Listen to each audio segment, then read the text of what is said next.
Our Miss Brooks, starring Eve Arden.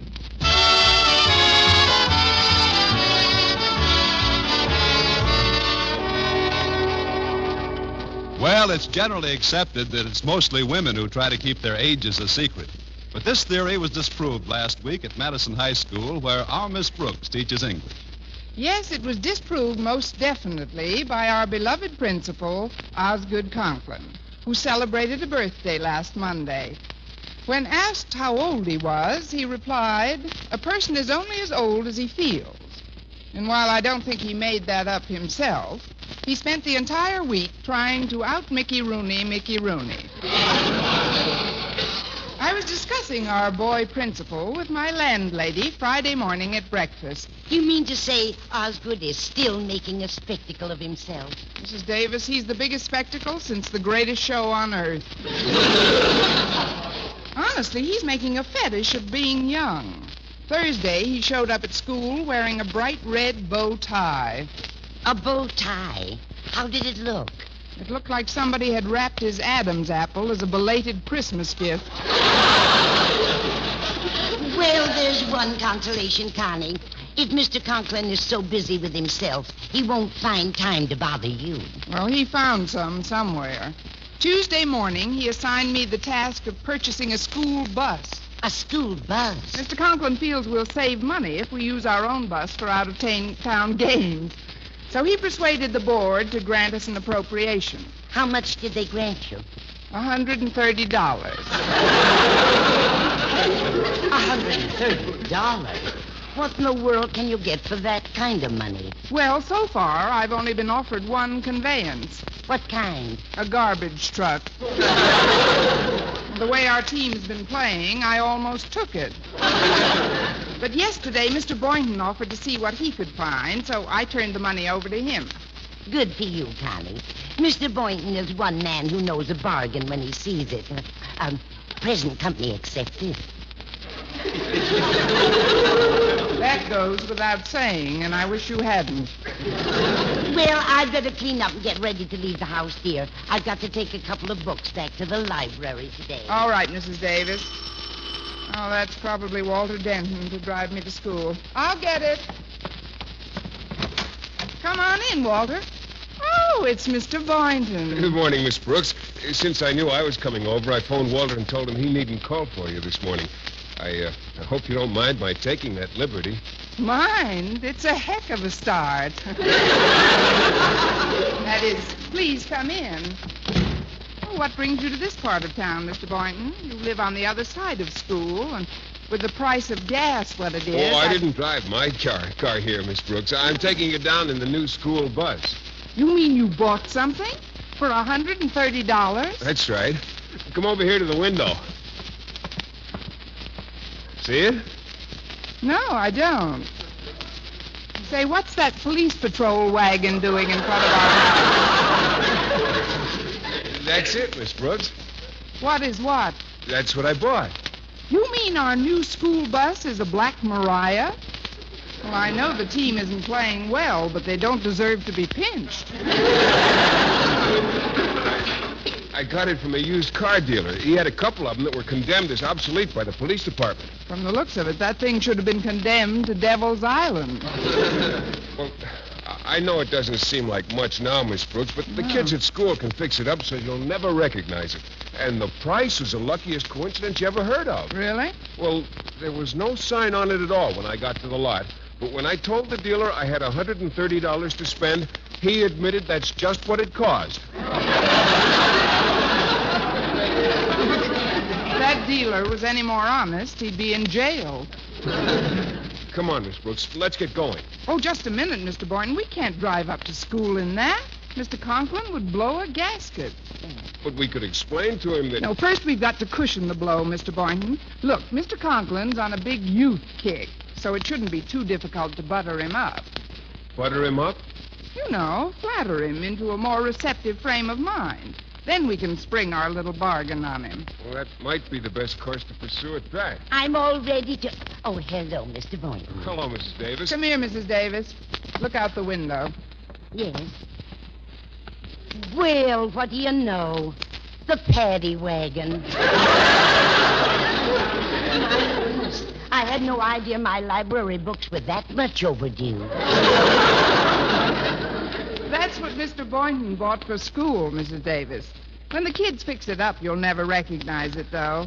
But we're going to take the regular bus to school to explain to Mr. Conklin. I would if I were you. Then I thought maybe you could drive it down to school for us about 3 o'clock this afternoon, Mrs. Davis, after Mr. Conklin knows about it.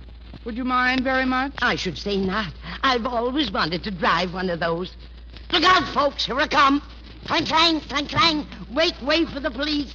Hey, you there. Now you quit speeding. Pull over to the curb. Well, where do you think you're going? To a fire? Right. Proceed.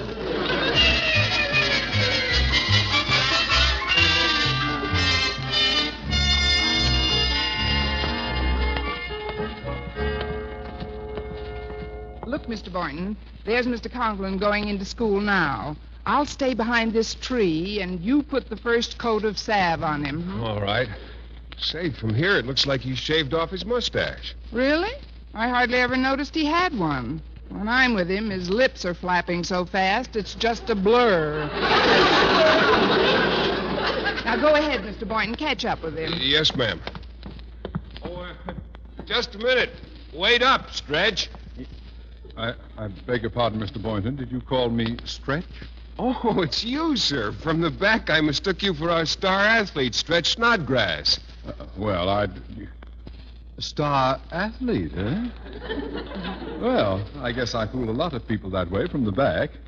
Of course, there's no mistaking who I look like from the front, is there? No, sir, although I haven't seen Robert Taylor in some time.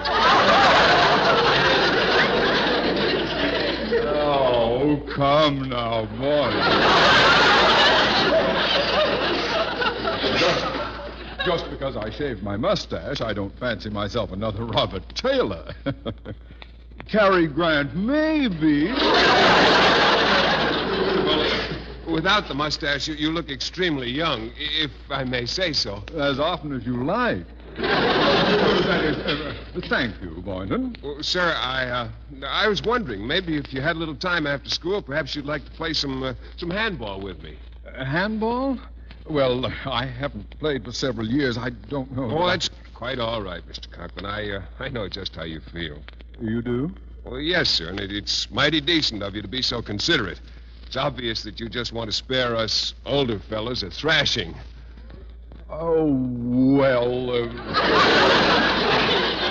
that isn't quite the reason I won't play today. You see, Boynton, in honor of my birthday last Monday, some of my lodge brothers gave me a little blowout last night. You know what that sort of thing can lead to. Why, we must have played charades half the night. I see. Well, I'd better be heading into my lab. See you later, Carrie. Mr. Conklin. Toodle, Mr. Boynton. Yeah, toodle, kiddo.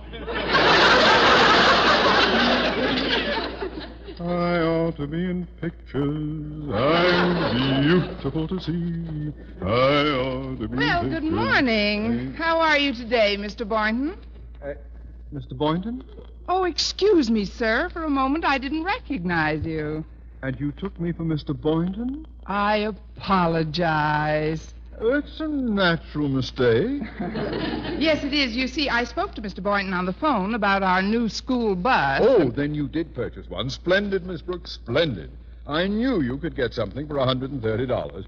Tell me, is it nice and roomy? It'll hold 20 prisoners. A student. And, while it wasn't easy to find, I think it'll work out. Well, is it on the school grounds at present? No, sir. I wanted to tell you a bit about it first. No. Not another word, Miss Brooks. I don't want to hear a thing about it until it's before me. I prefer to be surprised. Your chances are excellent. But, Mr. Conklin, I should must go into my office now, Miss Brooks. Contact me when you have the vehicle ready for inspection. I'll see you later. Yes, sir. Well, at least I tried. Good morning, Miss Brooks. Wasn't that Daddy speaking to you just now? Yes, Harriet. I've got a message for him. I was late getting out of the house this morning, and right after Daddy left, the head of the Board of Education called him. Mr. Stone? Yes. Mother spoke to him. It seems Jason Brill, the principal at Clay City High, got an appropriation for a school bus at the same time we did. And Mr. Stone is simply furious because of the type of bus they bought. Well, what did they buy? You'll never guess, Miss Brooks. Jason Brill bought, of all things, an old patrol wagon. Now, isn't that killing? I'm dead already. Look, Harriet, that's exactly what Mr. Boynton, acting for me, bought for Madison. What? But that's why Mr. Stone called, to warn Daddy against buying any outlandish conveyance. You've got to do me a favor, Harriet. Please don't give that message to your father until I see what I can do about exchanging our Black Mariah. All right, Miss Brooks. Oh, gee, I hope you can return it and get the money back. Of course, if you can't, maybe the shop class can fix the wagon some way before Mr. Stone sees it. They'll either fix that wagon or mine will be fixed for good.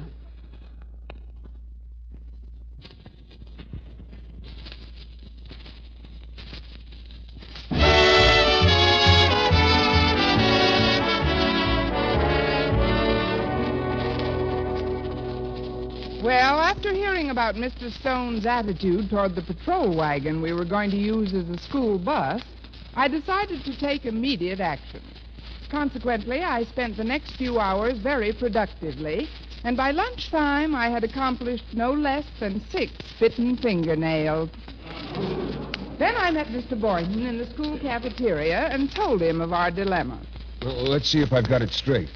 If Mr. Stone found out that Mr. Conklin intended to use a patrol wagon as a school bus, he'd raise Mary Ned with him. Mr. Conklin would then raise Mary Ned with you because even though I bought the wagon, you're the one to whom he delegated the authority and the board funds. However, so far, Mr. Conklin doesn't know about the patrol wagon, nor does he know of Mr. Stone's phone call. Hence, in this situation, what are Miss Brooks and Mr. Boynton going to do? I don't know. Let's hear tomorrow's episode and find out. I know. Why don't you telephone Mrs. Davis, tell her not to bring the wagon, and then we'll take it back this evening and try to get a refund. I phoned Mrs. Davis 6 times, Mr. Boynton, and there's no answer. She's undoubtedly driving all over town just for the fun of it. A patrol wagon? What fun can that be? Think of the fascinating type of hitchhiker she'll attract. And promptly at 3, she'll cruise up to our front door with all the stops out. Well, there must be something we can do. Oh, let's discuss it later, Mr. Boynton. Walter Denton's heading this way, and I'd rather he didn't know about this. Hello, Walter. Greetings, dear faculty. Hi. Care to join us, Walter? Yeah, just for a minute, thanks.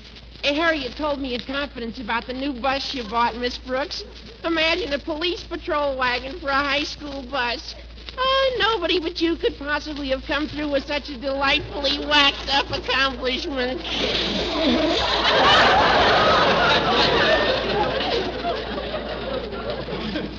I bought the wagon, Walter. You? There go your grades in English and biology. Oh, no, don't get me wrong. I think the idea is real gone. But I'd better give you the sealed envelope Harriet wanted me to deliver. The sealed envelope? Yeah. She said it contained a highly secret message, and I shouldn't dare let anybody else get a hold of it. Where is the message, Walter? In just a second, I'll take off my shoe. You put the envelope in your shoe? I didn't want it to fall into enemy hands. Good work, and thank you, Sam Spaceman. Why didn't Harriet transmit the message verbally? Because she didn't want me to know what was in it either. Well, in that case, never mind your shoe. Just tell me what it says. Miss Brooks, that hurts. You don't think that I'd actually poke my nose into your envelope, do you? Only because your nose isn't long enough. Now, come on, Walter. What's the message? Well, Harriet was in her dad's office when he was out, and Mr. Stone called and said he'd be here at 3 o'clock. And Harriet says in the note that if you don't either get her father out of school early or keep that wagon out of sight, you're a gone goose. That's the noisiest secret message I ever received. Well, Goodbye, Mr. Boynton. Oh, Miss Brooks, where are you going? I must go where the gone goose goes. The goner goose than me nobody knows.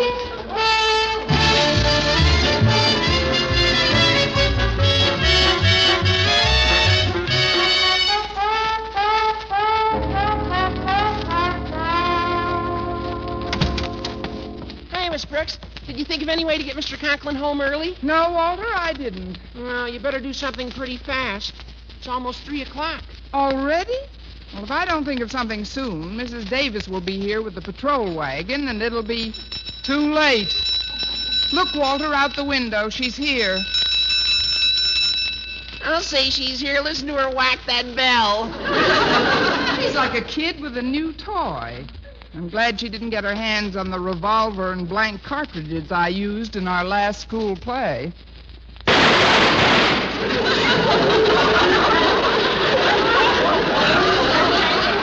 I had to open my big mouth. Well, this is it. Wait a minute, she seems to be driving away. No, she's only going around to the other side of the school to park. Closer to Mr. Conklin's office, Walter. So I'll just have to come clean and throw myself head first on the mercy of the court. Where are you going? Where else? I must go where the gone goose goes. The goner goose than me nobody knows.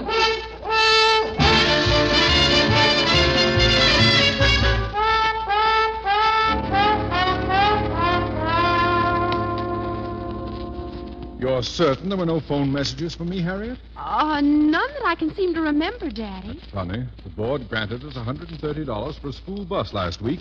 I was expecting some inquiries about it from Mr. Stone. When they come through with any money, they usually want to know what's that? What's what, Daddy? That clanging sounds like a patrol wagon. Patrol wagon? Are you sure it's not your imagination? My imagination isn't that noisy. I'm going to the window and see. It is a patrol wagon. Harriet, they've come for me. Come for you? I haven't much time to explain, but that party my lodge brothers gave me last night got a little out of hand, and several of the brothers were carted off in just such a vehicle. Heavens to Dillinger, they're going to take me by storm. Oh, surely you're exaggerating, Daddy. What happened last night? Well, we were all walking home from the bar and grill. From the club room. Anyway, a group of the boys began fooling around with a fire hydrant. Just skylarking, you understand. But some neighborhood snoop must have turned in an alarm. Go on, Dad. Well, all of a sudden, for some totally incomprehensible reason, the cap of the hydrant became unscrewed, the water gushed into the street, and the next thing I knew, I heard the police patrol wagon approaching. What did you do then? Well, what could I do? I dropped the wrench and ran. Don't you see, Harriet, I had to escape. If the papers got wind of this and Mr. Stone learned of my participation, my career at Madison would have been ended. As it is, it was prolonged for 12 hours. Now, quickly, my dear, leave through my inner office. I mean to face this thing alone. But, Daddy, you shouldn't. Go, child. If you say so. And I was looking so young today. I'm ready. Come in. Good afternoon, Mr. Conklin. Why, it's Miss Brooks, dear Miss Brooks. What a pleasure it is to see you. It is? Oh, of course it is. Don't you know how delighted I always feel when I see my favorite English teacher? Yes, sir. And I also know how you feel when you see me. But, Mr. Conklin, I have something to report to you. I know all about it, Miss Brooks. You do? Yes. The police will be up here looking for me any minute. The police? Looking for you? Well, it's a long and gruesome tale, but some of my lodge brothers were committing a bit of mischief last evening, and a patrol wagon hauled them off to the pokey. I got away, but some stoolie reported me. And now the wagon is downstairs for me. That's what you were going to tell me, isn't it, Miss Brooks? Not exactly, but I like your version better. That is, I wouldn't have been so blunt about it, Mr. Conklin. Think, 15 years of teaching, 7 years of principal, and it's all down the hydrant. Drained. When Mr. Stone hears of this, I'm ruined. But why should he have to hear about it? Maybe I can stall the police off for you, Mr. Conklin. Would you, Miss Brooks? Would you really? Do you think you could? I'd do anything to repay you, anything. Please stop plucking at my sleeve. Now, you go into your inner office and wait. I'll see what I can do when the cops get here. You'd better hurry, Mr. Conklin. One moment, please. Tell them I'm outguard, Don. Tell them anything. Don. Whew. I'm bucking for a discharge, but here goes. Come in. Hello, Connie. What is it, officer? Whom did you want to see? I don't want to see. Osgood Conklin? You say you've come to take Osgood Conklin to prison? Please, Mrs. Davis, make believe you're a policeman. I'll explain later. I'm very sorry, Sergeant, but he isn't here right now. Well, where is the black-hearted wretch? I don't know, sir. How serious is this arrest, anyway? The chief says he's our number one boy. Nail him and we've broken the back of the crime wave. Please, don't overdo it. Well, he might be somewhere around school. If you'll wait right here, I'll see if I can find him. Well, be quick about it. My orders are to bring him in dead or alive. Yes, sir. I'll be right back. Quick, Mr. Conklin. There's no time to lose. I know. I'm their number one boy. Then you heard. A little. I can't understand it. Just because of a miserable fire hydrant, dead or alive. It's a figure of speech, Mr. Conklin. I'm sure the department would get their real kicks bringing you in alive. That is, why don't you sneak out this side door? This side door? Oh, it's too late now. Come in. Good afternoon, Mr. Conklin. I'm sorry, but I can't talk to you now, Sonny. I'm in a terrible hurry, and I want... Mr. Stone! What's the big rush, Osgood? You act like a cornered convict with a hound snapping at his heels. What a delightful simile, Mr. Stone. Please, sir, you're much too busy to see me now, and I wouldn't want to take up your time. Is this Osgood? Weren't you expecting me? I left a message that I was coming down to discuss your new school bus. Message? You left a message? New school bus? You sound like the Andrews sisters, less one.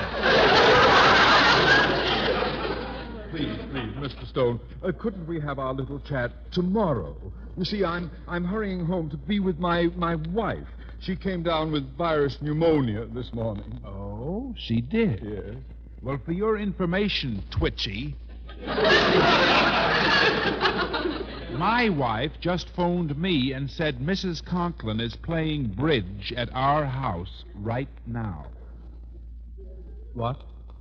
No wonder they call them miracle drugs.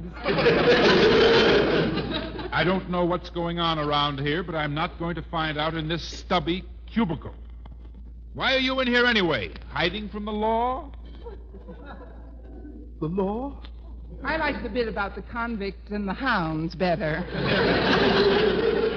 I'm going into your outer office where I can breathe. Oh, no. Don't go in there, Mr. Stone. Please, sir, please. It's... Well, goodbye, career. Amen. Well, how do you do, Mrs. Davis? Mrs. Davis? But where's the... That is, what happened to the... I might as well confess, Mr. Conklin. Mrs. Davis drove the patrol wagon down here because that's what was purchased as our new school bus. Our new school bus? Your new school bus? It's a dilly-whacker. Clang, clang, clang, clang, clang. Oh, please, Mrs. Davis. Knowing how Mr. Stone feels about outlandish conveyances, I can only say I'll take it back tonight, Mr. You'll Stone. do nothing of the kind, Miss Brooks. I'll admit I was furious with Jason Brill when I heard he bought a patrol wagon, but Well, this afternoon he showed me just what the students at Clay City High did with it. And honestly, you'd never recognize it. Well, if that's the case, wait till you see what we do with our patrol wagon. I'm sure Miss Brooks has dozens of ideas on the subject, hundreds of ideas. I got 1,000,000 of them. I got 1,000,000 of them. First, we can remove the top. Remove the top. Good. Then we'll take the bars out of the side. Take out the bars. Get rid of the bars. Good. Get rid of the bars, yeah. Then we can use those 2 gallons of red paint just acquired by the shop class. And then... Oh, before I continue, Mr. Stone, there's one thing I'd like to know. Oh, what's that, Miss Brooks? Where do you stand on fire engines?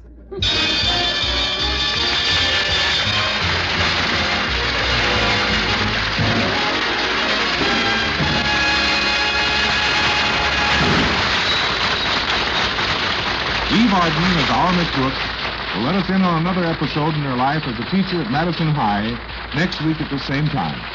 Join us. Well, there are few closer friendships than the one between our Miss Brooks, who teaches English at Madison High School, and her landlady, Mrs. Margaret Davis. They share each other's joys and sorrows, problems and secrets. And one cat named Minerva. Last Thursday, this black beauty of the feline world was anticipating a blessed event. Hence, since 6:30 in the morning, we had been at the vet's, where an over-anxious Mrs. Davis had insisted on bringing Minerva. By we, I mean Mrs. Davis and me and our neighbor's cat, Timothy. 2 hours. We've been waiting almost 2 hours. What's taking Dr. Anderson so long? Please, Mrs. Davis, try to calm down. Even Timothy isn't as jumpy as you are. You're as nervous as a cat. Meow. What is he doing here? Well, why shouldn't he be here? He's Minerva's husband. Very nice of him to take such an interest. Now, Dr. Anderson said he'd ring in here when he was ready, so why not sit down and take it easy? How about reading something? Well, all right. Hand me a magazine, Connie. Which one do you want? It doesn't make much difference. The one you're chewing on will be fine. I guess I'm just a wee bit nervous myself. Now, sit down, Mrs. Davis. Very well. At least these chairs are nice and soft. Now, where did Timothy go? You're sitting on him. Boy, that cat can sleep through anything. This is no time for kidding, Connie. What's taking so long? Do you think everything's all right? Oh, of course, Mrs. Davis. A normal litter is 5 kittens. And Dr. Anderson said Minerva might have even more. I'm just quoting the doctor, Timothy. I hope nothing happens to Minerva. That kitty means a lot to me. She means a lot to both of us. Meow. Correction. She means a lot to the 3 of us. What a wonderful companion she's always been, especially when I was alone. Night after night, she used to sit at my feet with her ball of yarn, and I'd read aloud to her by the hour. I guess you must have distracted her. In all that time, she never knitted one sweater. Remember the cute little things she used to do in the morning? How she used to jump up on the dining room table when I brought you cereal. I certainly do remember. That cat could lap the milk from under my cracklies before they stopped firing. I can't help feeling something's wrong. Oh, Minerva, dear Minerva, don't leave me. Oh, look, Mrs. Davis. Not only is Minerva not going to leave you, but in a few minutes she'll present you with so many little Minervas you won't know what to do with them. That will be a problem, won't it? Yes. We can't possibly keep all of them here in our place. Not unless we marry the milkman. I know a lady in my sewing circle who'd take 2 of them. She's crazy about kittens. Which lady is that? Mrs. Katz. But you'll have to help me dispose of the rest, Connie. Perhaps somebody at Madison would help us out. Maybe Mr. Boynton would want a pet. If he did, I wouldn't be single now. Well, we'll cross that bridge. The signal. Dr. Anderson's finished. I'll be right back, Connie. Wait for me. Well, only a few minutes more, Timothy, and you'll know how large a family you've got. I hope for the children's sake they look like Minerva. Well, anyway, the girls. But perhaps I'm jumping the gun. Until we get Mrs. Davis's report, there's no sense in conjecturing. Connie, guess what? I'm a father. At least Timothy is. You hear that, Tim? You're a father. Meow. Of 8 cuddly kittens. Meow.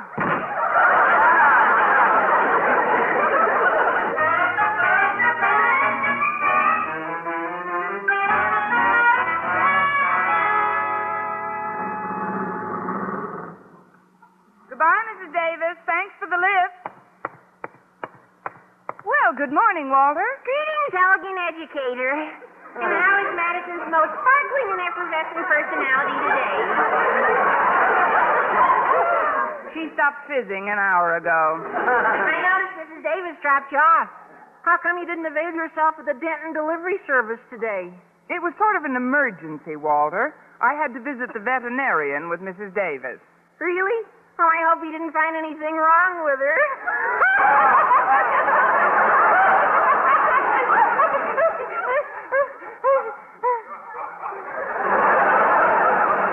Well, don't you get it? You said you were going to a vet's with Mrs. Davis, and I said... I know what you said, Walter. And I'm willing to forget it if you are. Actually, Mrs. Davis became a grandmother today. A grandmother? No fooling. What did he weigh? About 1/4 pound each. That's 2 pounds altogether. 8 times 1/4 pound. You're not reaching me, Miss Brooks. It was Minerva, Walter. It's like this. Minerva... Oh, what's the use? You're old enough to have heard about the birds and bees, aren't you? Don't tell me Minerva gave birth to 8 bees. No, but the kittens she had aren't much bigger. Which brings us, by way of Passaic, to the subject at hand. What are Mrs. Davis and I going to do with 8 kittens? Well, you should have thought of that before you... What am I saying? Now, please, Miss Brooks, if there's any way in which I can be of help... There is, Walter. You're fond of pets, aren't you? Oh, sure I am. Then it's settled. You can take 2 of the kittens home. Yeah, well, I'd like nothing better, but how do you think they get along with Wolf? Wolf? Yeah, my father's police dog. He's awfully vicious. Only listens to my father. He's what they call a one-man dog. That's enough of a meal for any dog. Don't you keep him muzzled? Well, my parents tried that, but he chewed through 4 of them. Muzzled, not parents. And then, too, we've got to consider Wolf's pal. Who's his pal, a mongoose? No, but almost as bad. My dad thought it would calm him down if he had a companion, so he brought home a pretty bloodthirsty bulldog the other night. Now, all in all, I don't think our house is the spot for a kitten. It doesn't sound like any Shangri-La. Hey, I've got an idea. Why don't you try Mr. Boynton? I'd love to. I mean, that's my next stop.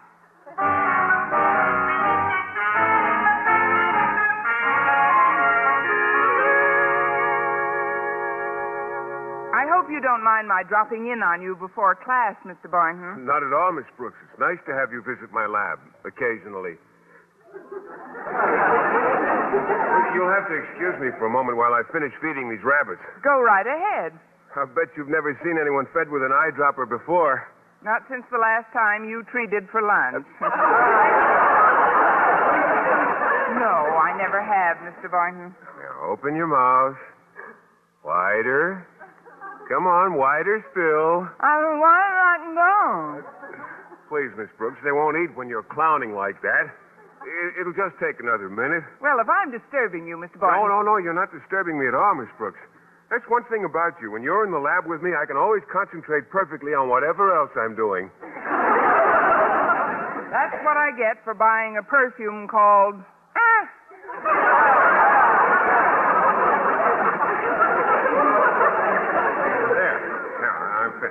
Now, what was it you wanted to see me about? Well, to begin at the beginning, Mr. Boynton, I went to the vet's this morning with Mrs. Davis. Really? I hope he didn't find anything wrong with her. I guess I can get off a good one myself once in a while, eh, Miss Brooks? You got off that one too soon. It hasn't hatched yet. We went to the vet because of Mrs. Davis's cat, Minerva. What happened to her? What happened to her also happens to a dog. She had 8 puppies. Kittens. Good grief, what are you going to do with 8 kittens? Now, that's what I call a leading question, Mr. Boynton. Since you're so fond of pets, it gives me great pleasure to offer you any 2 of the kittens you want. Why, I'd love to take a couple of them, Miss Brooks. Good, then it's settled. As soon as they can leave their mother, You didn't let me finish. I'd love to take them, but I can't. Why not? Have you got a bloodthirsty bulldog, too? No, but there's my pet frog, McDougal. He's allergic to cats. Well, I'm allergic to McDougal. You stay out of this, Mac. Besides, a kitten requires more attention than a frog. I'm hardly ever in my apartment, Miss Brooks, and, well, as much as I'd like to help you out, it just simmers down to the simple question, what can a bachelor do? Ooh-hoo-hoo, have I got an answer for that one.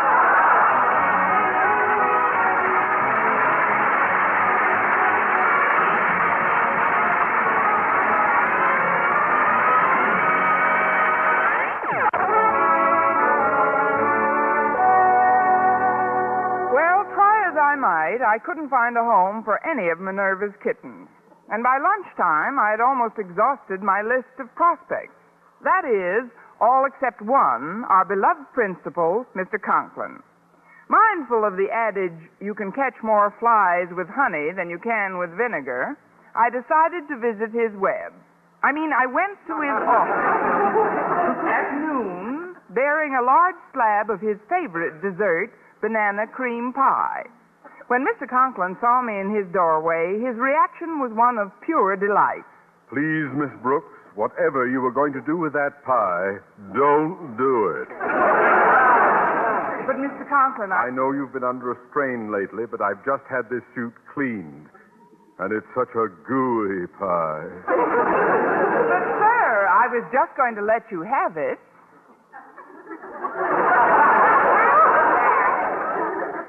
That's what I was afraid of. Here, I'll just set it down on your desk near the chair.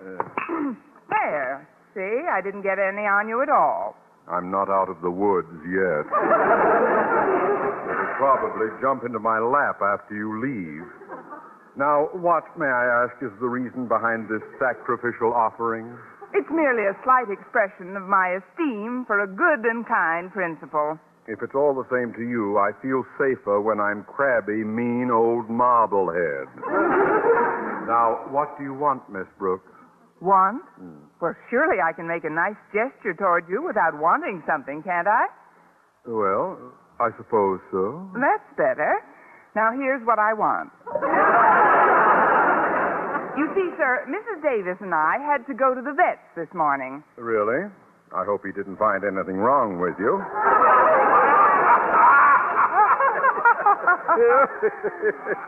Well, at least it's a switch. I hope he didn't find anything wrong with you. Do you get it? I've had it. Look, Mr. Conklin, we went to the vet's because our cat Minerva had a litter this morning. Oh, congratulations. Was it a preponderance of boys or girls? Oh, we don't know yet, but they're 8 of the cutest kittens you ever saw. Minerva's so proud. Indeed. Remind me to drop her a card on Mother's Day. Now, tell me, Miss Brooks, what in heaven's name are you going to do with 8 kittens? That's just the question I needed here. Mr. Conklin, we can't possibly keep all those kittens, so I thought you and Mrs. Conklin might take a couple off our hands. You thought what? For your information, Miss Brooks, my home is not now, nor will it ever be, a depot for stray felines. I am definitely anti-cat. But, Mr. Conklin... And even if I were, you have chosen the worst possible time to bring up the subject of household pets. Only last month, I got rid of a gigantic police dog. A police dog? My wife had taken a fancy to the brute. Why, for weeks she spent every evening with him in our living room, Where did you spend yours? on top of the piano. What a vicious beast he was. Even his name made me nervous. Wolf. Wolf? But I know a wolf. There's one. Keep your private affairs to yourself. The only reason I permitted the animal to enter my house was because of my wife. Someone told her the previous owner had been mean to the creature, and that's all she needed. My wife falls for every sob story she hears about animals. She must be awfully tender-headed, hearted. She is indeed. In the last few years, we've had a steady procession of parrots, canaries, goldfish, monkeys, and dogs. Why, we even harbored a small deer at one time. A deer? How did she happen to take that? Someone told her he'd sprained his ankle falling out of a tree. But to get back to the latest monster, I got rid of Wolf by presenting him to the father of one of my pet peeves, Walter Denton. Yes, I know. Sometimes I can picture them both in the backyard together, and I conjure up a rather delightful vision. A vision wherein one of them slips his leash and they clash. But enough of the animal world. You'll have to work out some other excuse me, Daddy, but it's important. Oh, what is it, Harriet? The school custodian wants to see you right away. One of the furnace pipes is leaking. Harriet, don't get so close to the desk. But he says it's urgent, Daddy, and... Watch out for that pie. Oh, there's no damage, sir. Luckily, it fell on this old rag on the chair. That old rag happens to be my top coat. I knew you'd get me sooner or later. But it wasn't Miss Brooks' fault, Daddy. She just... Quiet, collaborator. Now, come on. Lead me to the trouble spot. You stay here and take any incoming phone calls, Miss Brooks. But, sir, what about my lunch? You'll find a delicious piece of banana pie on the second button of that coat. I do everything in this school with my own two hands. It doesn't get done at all. I have to do everything in this school with my own two hands. It doesn't get... What a sour ball. Really. Oh, well, we can't all be... Hello? Sour Ball's office? Is that you, Connie? Yes, Mrs. Davis? That's right, dear. I haven't been able to find a home for any of the kittens yet. Me either, Mrs. Davis, but I think I've got an idea. Good. Oh, before you tell me what it is, Connie, the funniest thing happened when I spoke to the chairwoman of the Ladies' Aid about our dilemma. What was it? Well, first I said, I went to the vet's this morning with Connie Brooks, and then she said... Really? I hope he didn't find anything wrong with her. Well, now we've completed the cycle. But, Mrs. Davis, through Mr. Conklin, I think I've picked up a clue that may solve our problem. That is, if Walter and Harriet and Mr. Boynton cooperate. Now, here's the scheme. You bring Minerva and the kittens down to the side entrance of Madison right after school.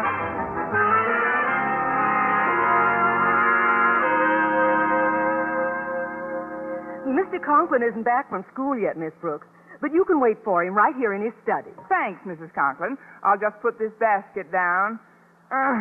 There. It's pretty heavy. It looks like a laundry basket with a pillow slip over it. That's what it is, a laundry basket with a pillow slip over it. I see. Going to drop it off on your way home? I wish I could. No, I'm afraid it's not as simple as that. I don't understand. What's in the basket? In the basket? Oh, nothing much. Nothing worth meowing about. I say nothing worth meowing about. Meow. Let me see that basket. Why, there's a cat in here. And a kitten. And another kitten. And another kitten. Keep going. I'll wait. Whose cat is this, Miss Brooks? She belongs to someone who lives very close to us, Mrs. Conklin, but I'd rather not burden you with a whole heartbreaking and pathetic story. What story? No, Mrs. Conklin. You've got enough troubles of your own. Oh, please, Miss Brooks. What troubles have I got? There's just Mr. Conklin to look after. See what I mean? No, I wouldn't want you to know that the neighbor to whom these little creatures belong used to beat their mother every day. He used to beat her? Not only that, but he made her work for him. Every night when he cleaned out his furnace, he tied a cart to her and made her haul the ashes outside. That cat worked like a dog, Mrs. Conklin. How terrible. But how did she manage to have these kittens? They look like they were just born. It was her first day off in a month.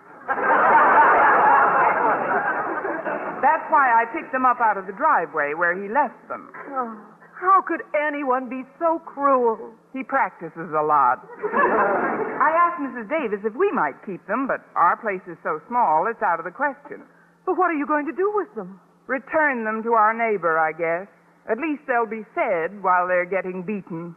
Oh, I'd give anything if I could keep them here. It's a deal. Well, I'm afraid Mr. Conklin wouldn't stand for it. Not after the experience he went through with our police dog, Wolf. Honestly, sometimes I think Mr. Conklin was jealous of him. Wolf probably barked louder. There was only some way I could keep them. Oh, forget it, Mrs. Conklin. Why should you concern yourself over the horrible fate that's inevitable for these tiny little innocent kittens who've never harmed anyone? I'll just take them and return them. Wait, I will keep them. I'll just have to refrain from telling Osgood about it until he's in a really gay mood. They'll be old cats by then. Now, let's see if they're comfortable. They look a little cramped in that basket. I'll just put this pillow slip on the desk and rest some of them on that. Come on, Kitty. Now you two. Meow. Now, don't you worry, Mama. I won't hurt your babies. I'll just put 2 more on the desk, and we'll all be more comfy, won't we? I feel better already. Martha, I'm home. Oh, no. Quick, put the big cat in the basket behind the couch. Be with you in a minute, dear. What about those kittens on the desk? I'll put them in these drawers. They're nice and roomy, thank goodness. There, now. Everything's out of sight. Keep your fingers crossed. As soon as they stop shaking. Well, dear, I've had quite a trying day at school. Good afternoon, Mr. Conklin. And I can see it hasn't ended. What are you doing here, Miss Brooks? Oh, I invited her over to have tea with us, Osgood. I thought that would be nice. Tea? Where is the tea? It's in us. We couldn't wait. No, we felt a bit weak. We've all had a rather hard day, dear. Well, I'll go along with that. Now, if you'll both excuse me, I've got some things to do at my desk before dinner. Things to do? At your desk? Before dinner? You must be weak. It takes 2 of you to hold up 1 sentence. But, Osgood, it isn't good for you to get to work as soon as you come home. You've been under a most grueling pressure for the past 8 hours. Yes, indeed, sir. You have no idea how much that sitting around all day takes out of you. I mean, sitting around and making decisions is no sin. Why don't you go into the living room and sprawl out on the couch and take a nice nap? For about 10 hours. You know what the doctors say. There's nothing like a cat nap to make... Why don't I just shut up? That's the best suggestion you've made in months. Now, please pardon me, but I've got to jot down some notes. Let's see, my pencils must be in this drawer here. Oh, dear, it's always so cluttered up. Better take this blotter out first. Then I'll remove these 2 furry black paperweights. Now this carbon paper can go. Oh, just as I thought. Here are my pencils right... Furry black paperweights! Martha, what are these 2 kittens doing in the top drawer of my desk? You ain't seen nothing yet. Now, Alfred, calm down. I can explain. Now, you might as well open the next drawer. The next drawer? There are 2 more kittens in here. Gad, the place is infested with them. Well, that's the way it goes, Mr. Conklin. Some desks have termites. Yours has kittens.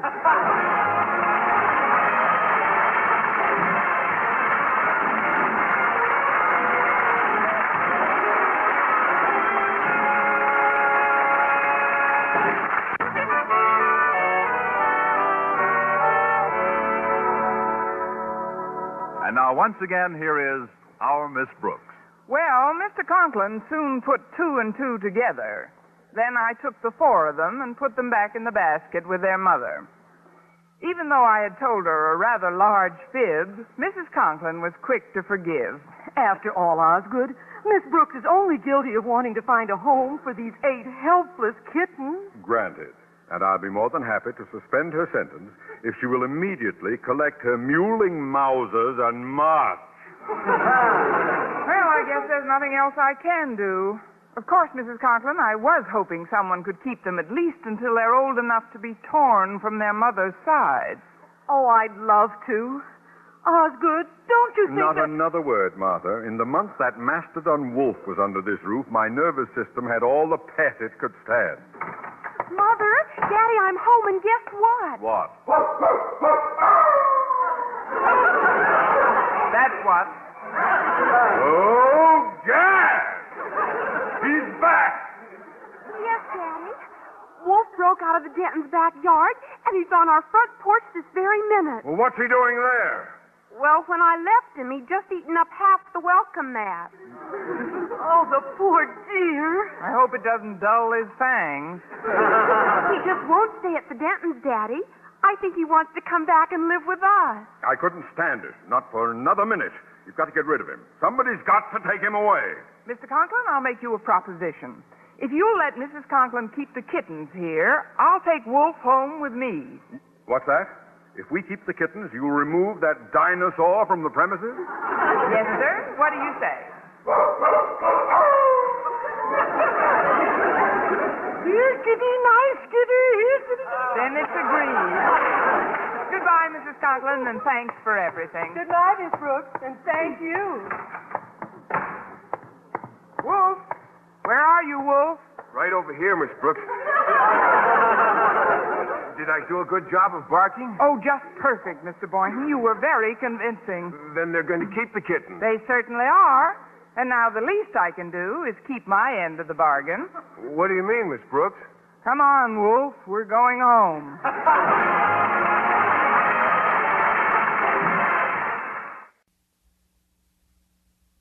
Palmolive Soap, Colgate Dental Cream, and Palmolive Shave Cream bring you Our Miss Brooks, starring Eve Arden.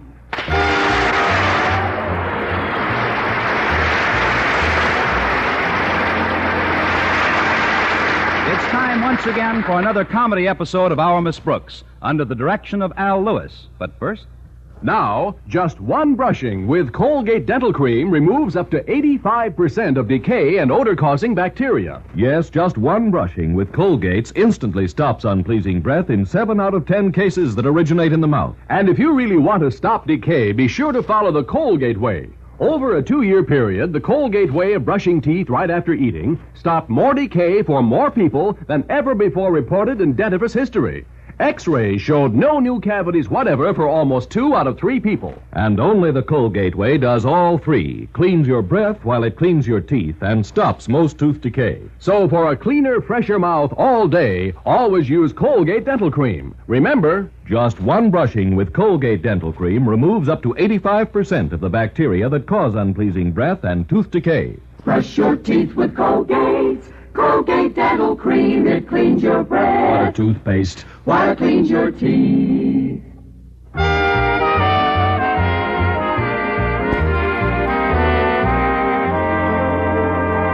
Last Thursday, Principal Osgood Conklin received formal notice that Cosmopolitan magazine was planning a feature story dealing with life at Madison High. Our Miss Brooks, who teaches English there, can attest to the fact that this news was greeted with tremendous elation by teachers and students alike. Yes, indeed. I haven't seen so many smiling faces since Mr. Conklin fell down the school steps. As I remarked to my landlady at breakfast Friday morning, Cosmopolitan is a magazine of considerable stature, Mrs. Davis. It's a great honor to have a story about our school appear in it, don't you think? I should say so. Nothing like that ever happened to the high school I attended, Connie. The only story ever written about us appeared in the Police Gazette. The Police Gazette? Yes, our principal killed an English teacher. Well, let's hope the story in Cosmopolitan isn't a sequel. It was a rather unusual case. He struck her with a blunt object. A blunt object? It was a cash register. It seems she saw him trying to hustle off with the cafeteria receipts and yelled for the police. That's when he let her have it. Wingo! Somehow I get the feeling you made the whole thing up, Mrs. Davis. I'll have my eggs now. I want to finish breakfast before Walter Denton gets here. Well, here you are, dear. Walter told me a Cosmopolitan photographer dropped in at school yesterday. That's right, a fellow named Haney. He was laying out some shots he plans to take this morning. I bet you're hoping he'll snap your picture, Connie. Oh, don't be absurd. I'm no publicity hound, Mrs. Davis. Why should I want my picture to appear in a magazine? Doesn't mean anything to me. Well... It's just a coincidence that I happen to be wearing my best dress this morning. Coincidence? Honestly, if you think I'm trying to look attractive so that photographer will snap my picture, you're sadly mistaken. When I woke up, I was thinking it was Sunday, so I put on my Sunday dress. That's all there is to it. Of course. And I guess it was mere coincidence that you were up till 4 in the morning fixing your hair. Guilty, Your Honor. Come in. Oh, if it's all the same to you, Mrs. Davis, I'd prefer that we don't mention this magazine story at all. Very well, dear. If that's the way you want it, I'll shut up like a clam. The top of the morning, ladies. Hello, Walter. Sit down. I bet you're hoping Mr. Haney will snap your picture for the Cosmopolitan this morning, Walter. Nice clamming, Mrs. Davis. Oh, why should I want my picture in a big, important magazine? Well... It's only a coincidence that I happen to be wearing my Sunday suit. Oh, is that your Sunday suit? Yes, and he was up until 4 in the morning fixing his hair. Well, I guess I did spend a minute or two combing my wave at a devil-may-care angle. Yeah, but the one who'll really be primping this morning is Miss Enright. Miss Enright? Yeah. Miss Brooks' fellow English teacher and her hottest rival in the rat race for Mr. Boynton. Walter! Oh, well, she's fond of him, too. And she probably feels that he'd sit up and take notice if her picture was to appear in Cosmo. Gosh, you should have seen her fawning over Mr. Haney in the cafeteria yesterday. Yeah, I was rather surprised, though, at the compliment she paid you, Miss Brooks. Compliment? Yes, ma'am. She was pointing out how lucky you are that you don't have to diet like she does.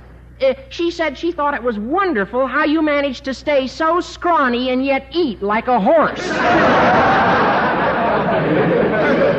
Oh, she did she? Yeah. And Mr. Haney said he thought you were very attractive. And he asked her how old you are. Well, what did Miss Enright say to that? Well, she told him she doesn't know your age because she's never been able to count your teeth. Walter, when we get to school, you'd better count Miss Enright's teeth twice. Twice? Before and after I clip her.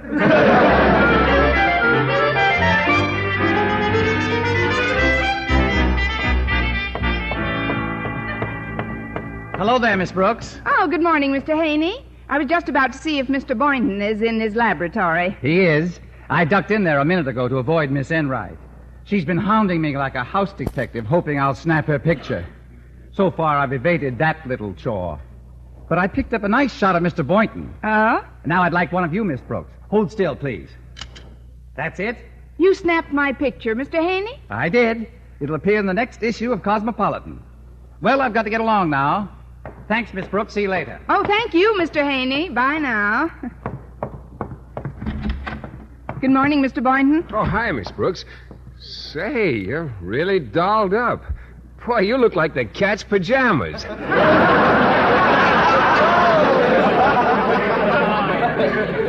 Let's watch that racy dialogue in school, Mr. Boynton. Oh, no kidding. That dress is a knockout. Oh, it's just a little thing I wear around the house during the coronation. Mr. Haney just snapped my picture, and he told me he'd shot one of you, Mr. Boynton. Well, yes, I was quite surprised. I certainly wasn't prepared to be photographed this morning. You weren't? It's only a coincidence that I happen to be wearing my Sunday suit. Oh, I know. You haven't had that thing out of the mothball since the Easter parade. Well, that's perfectly true, Miss Brooks, but last night the thought occurred to me that it would blend nicely with my new hat. When did you buy a new hat? This morning on the way to school. I see. And how late were you up fixing your hair? Until 4 o'clock. Shucks, I might as well admit it. The prospect of having my likeness appear in a magazine is the most exciting thing that ever happened to me. Isn't it the most exciting thing that ever happened to you? You should know. I may drop over to Mr. Conklin's office and tell him to look for our pictures in Cosmopolitan. It might command some respect from the old boy. Will I see you at lunch, Mr. Boynton? You bet. I think I'll get there a little early. What shall I order for you? For me? Oh, it's my treat, Miss Brooks. You can have anything your heart desires. Anything. Well, in that case, I'll get there a little early, too.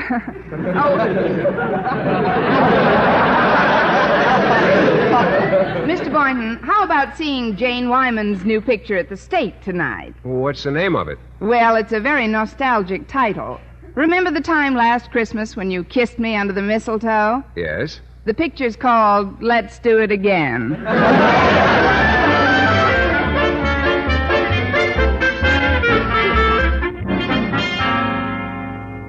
It makes me ill to see that photographer snapping pictures of our teachers and students while we're trying to conduct school, Harriet. After giving the matter due consideration, I have decided to kill the Cosmopolitan story. What?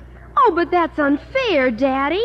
You're just jealous because Mr. Haney refused to take a picture of you. That is not true. I have always spurned the spangled lure of publicity. Getting my picture snapped is the farthest thing from my mind. Then why did you come to school The dressed... fact that I'm wearing my Sunday suit is a coincidence.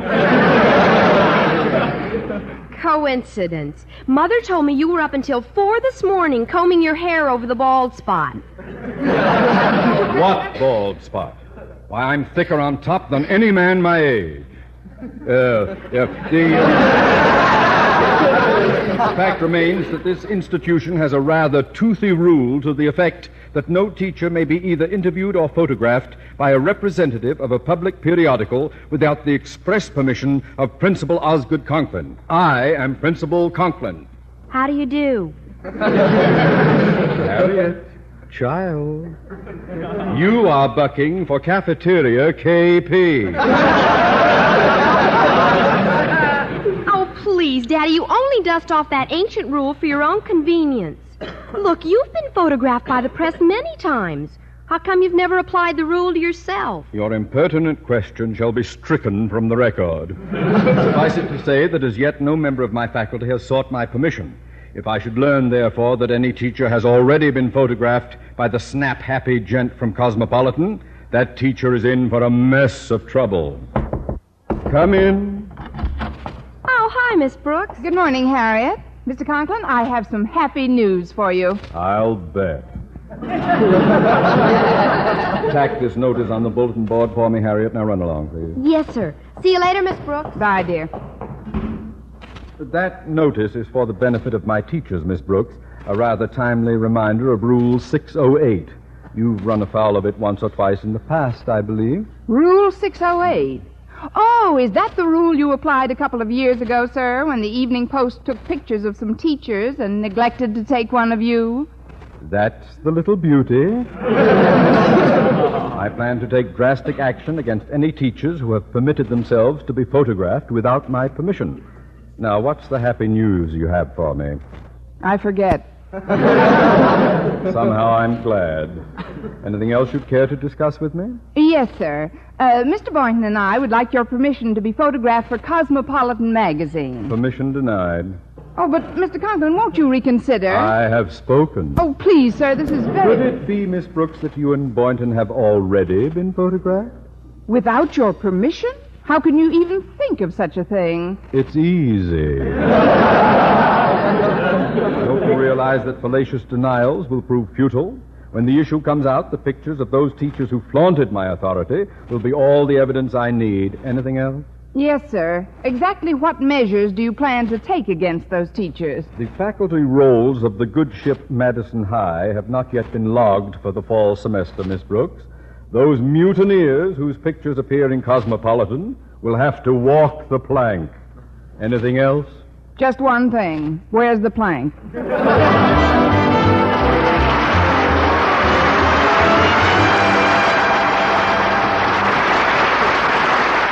Men, listen. For a few days only, you can get a large tube of Palmolive shaving cream free of extra cost. Right, a large tube of either Palmolive brushless or Palmolive lather free of extra cost when you buy a giant tube at regular price. Save up to 35 cents and treat yourself to a smoother, more comfortable all-day shave the Palmolive shaving cream way. 1,200 men tested the Palmolive shaving cream way, and no matter how they shaved before, 3 out of 4 reported smoother, more comfortable, longer-lasting shave. Why, even in cold or hard water, you get a close, clean shave every time. And it's an all-day shave, too. A shave that most men find really lasts from morning till night. Treat yourself to the tested and proved Palmolive shaving cream way. Remember, Palmolive shaving cream is America's favorite brand. So cash in on this offer and save while you shave with Palmolive brushless or lather. Remember, sale positively ends when dealer supplies of this combination package are gone. So act now. Buy a giant tube of Palmolive brushless or Palmolive lather shave cream and get a large tube free of extra cost.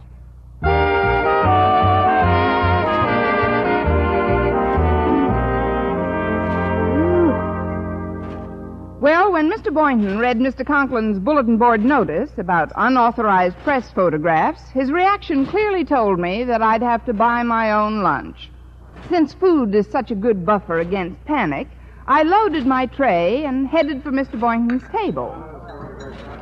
Before I got there, however, I was intercepted by Miss Enright. Oh, hello, Miss Brooks. You do have enough there for a horse, don't you? Get off the track, dear. I'm heading for the starting gate. Yes, naturally. But you'd better go easy on those potatoes, darling. A girdle can only do so much, you know. Of course, I never wear a girdle myself. I know. I hear you donated yours to the Air Force for catapulting jet jobs.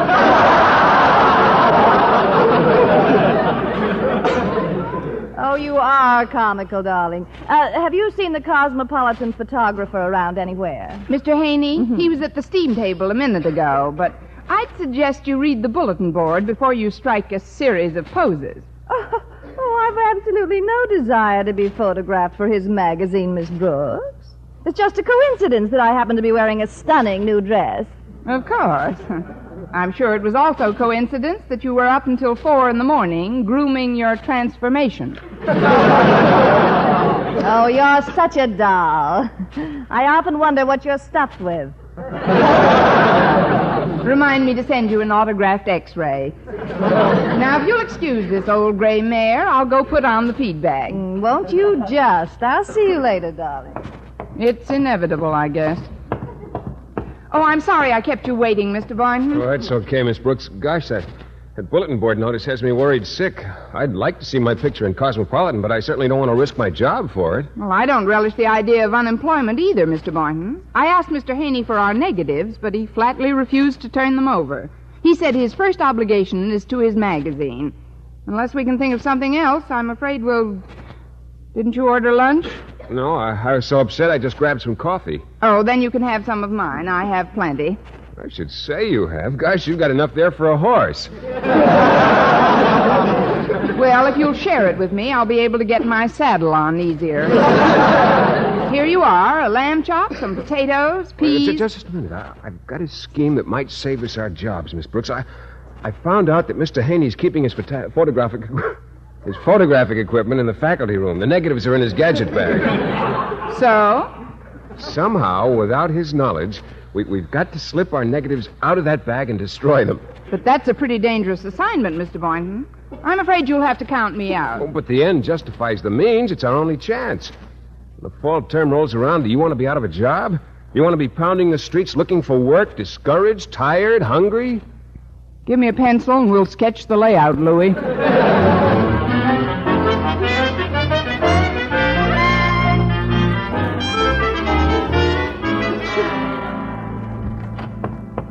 Hi, Daddy. Did you call Mr. Stone at the Board of Education? I did. He not only informed me that Mr. Haney's assignment had been officially cleared through the board, but that he was delighted to learn that Cosmopolitan plans to run a pictorial story on Madison High. Oh, well, don't you let it get you down, Daddy. How can I help it? Can't you visualize my embarrassment if that magazine should run pictures of Madison's teachers and not one shot of its principal? Well, I figured a way out. I ran home and took some negatives from my own camera. Several attractive shots of myself, posed the way you like to see me.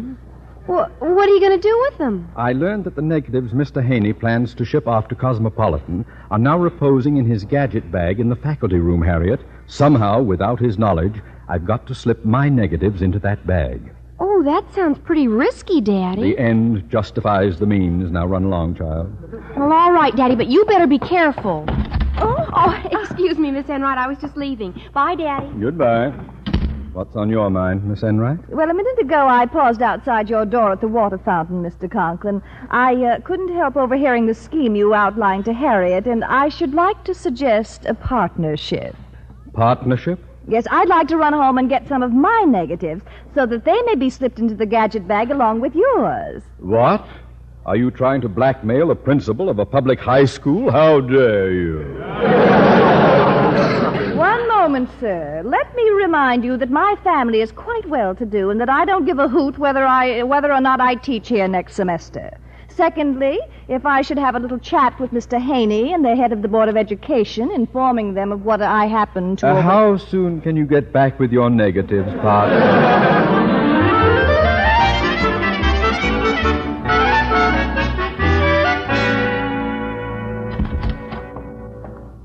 There's the gadget bag, Miss Brooks. Well, now's our chance. Now's your chance. To what, Miss Brooks? To faint. Catch anyone? Well, we merely wanted to look at the negatives of those pictures you snapped of us this morning, Mr. Haney. We just can't wait until they appear in the magazine. No, indeed. Hot diggity. And zippity-doo-dah. Well, I'll be glad to show them to you later on, Mr. Boynton. Right now, I want to go and pick up some shots of the gym. I'll have to leave in a minute. In a minute? Oh, well, we'll come back later on. Yes, indeed. Come on, Mr. Boynton. Bye, Mr. Haney. Yeah, bye, Mr. Haney. So long. Well, you sure made a nice darkroom out of the wardrobe closet in here, Mr. Haney. Are those negatives in there the ones you took this morning? That's right, Walter. They're complete except for one shot of Mr. Boynton, which I left over there in the gadget bag. Oh. The light wasn't so good in the lab, so I decided not to use it. Oh, photography sure is fascinating work. What's in this package, Mr. Haney? Oh, that's another assignment I'm working on. They're pictures of some gangsters for a story called Wanted by the FBI. Say, I wonder if you would get me some sealing wax and take them over to the post office. Oh, I'd be glad to. I'll be right back, Mr. Haney. Good. I'll wait for you. I can develop some of those negatives in the darkroom meanwhile. Yeah, well, I'll just be a few minutes.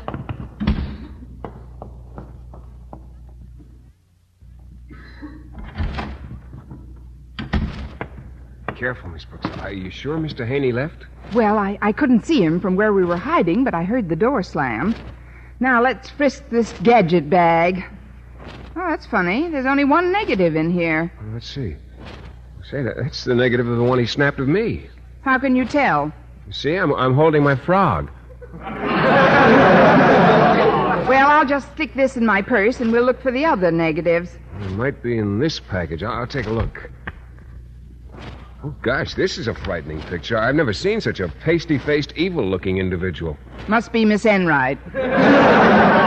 No, it's a man, and there's a note on it. Wanted by the FBI. Oh, I better put it back in the package. Someone's coming. Let's duck behind this couch, quick.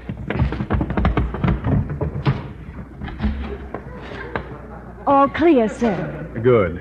Let's get at that gadget bag. Yes, here it is. Ah. Mr. Conklin, it's empty. Oh, evidently Mr. Haney transferred the Madison High negatives into this package here. Well, we'll just slip our negatives in along with the others. First mine, now yours, Miss Enright. Ah, there we are. Oh, excuse me, folks. Oh, what do you want, Denton? Oh, Mr. Haney asked me to get some sealing wax for this package. I've got to rush it over to the post office. It's going to Cosmopolitan magazine. Yes, we know. There's not a minute to lose, boy. Take it over to the post office immediately and with my blessings. Yes, sir. Bye now. Well, we did it, Miss Enright. Soon we'll be celebrities. When those pictures are printed in Cosmopolitan, we'll be the talk of the nation. Well, come on, sir. We'd better get out of here before... What's wrong, partner? We're not alone, Mr. Conklin. Look at those shoes sticking out from behind the couch. Who's that behind the couch? There's nobody here but us horses. Miss Brooks, Boynton. Oh, good afternoon, sir. We'll dispense with the amenities. Did you two sneaks see Miss Enright and me sneaking our negatives into that package? We did. And I have news for you, sir. That package had nothing to do with Madison High. The pictures in it were marked wanted by the FBI. What?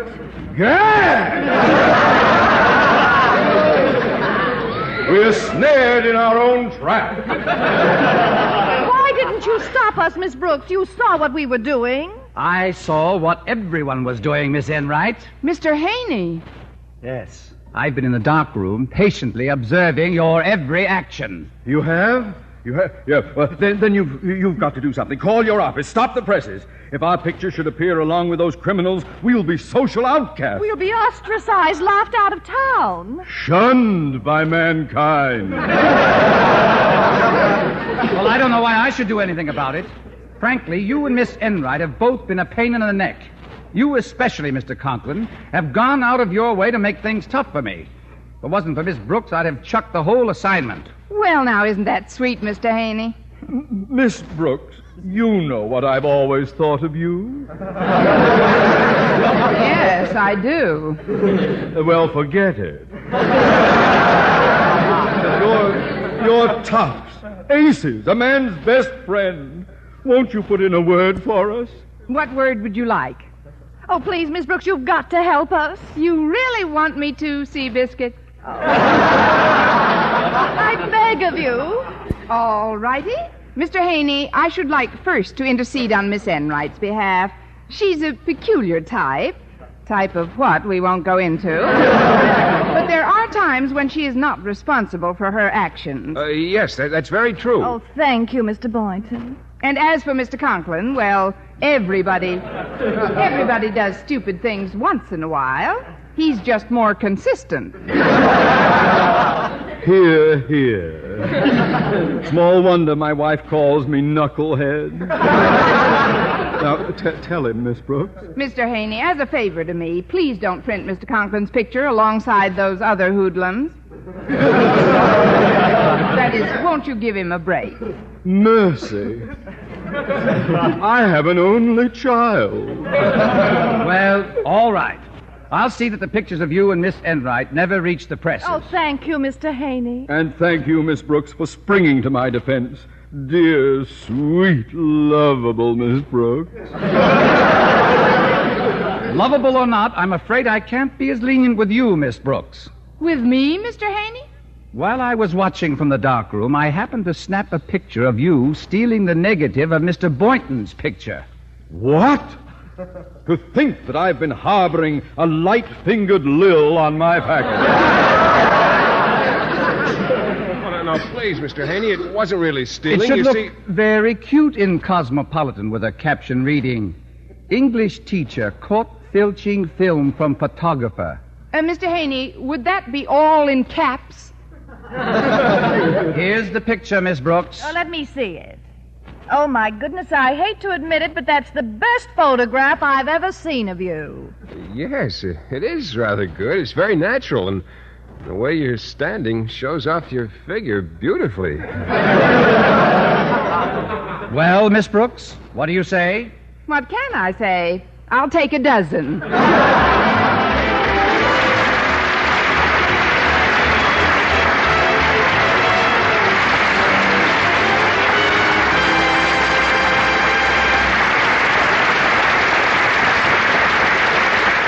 Eve Arden returns in just a moment. 100% mild palm olive soap helps guard that schoolgirl complexion look. Catherine Bowling, University of Pennsylvania, reports. For softer, smoother, brighter skin, that schoolgirl complexion look, I use palm olive soap. It's 100% mild for gentle beauty care. 36 skin specialists proved Palmolive's beauty plan is far better for your skin than just average care with any leading toilet soap. Here's all you do. Gently massage Palmolive's 100% mild, pure lather onto your skin for 60 seconds, 3 times a day. Rinse and pat dry. Within 14 days, most women can have softer, smoother, brighter skin. That schoolgirl complexion look. Yes, Palmolive is 100% mild. It actually brings out beauty while it cleans your skin. And remember, while no therapeutic claim is made, nature's chlorophyll is what makes Palmolive green. Get 100% mild Palmolive soap today to help guard that schoolgirl complexion look.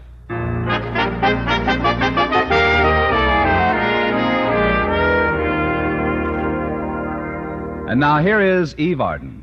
Blood and blood plasma are saving the lives of both our wounded in military hospitals and of civilians here at home.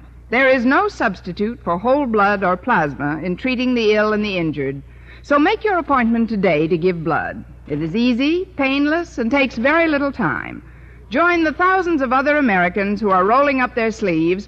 Call your local Red Cross chapter and make an appointment. And do it today. Good night, everyone.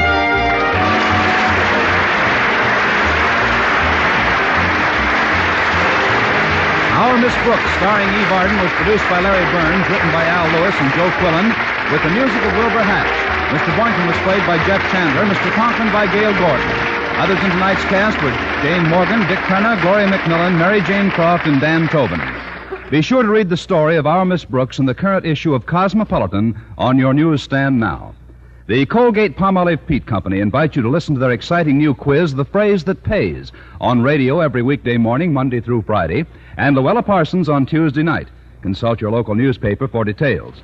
This is Bob Lamond reminding you to be with us again next Sunday at the same time for another comedy episode of Our Miss Brooks. Stay tuned now for the Jack Benny Show, which follows immediately over most of these same stations. This is the CBS Radio Network.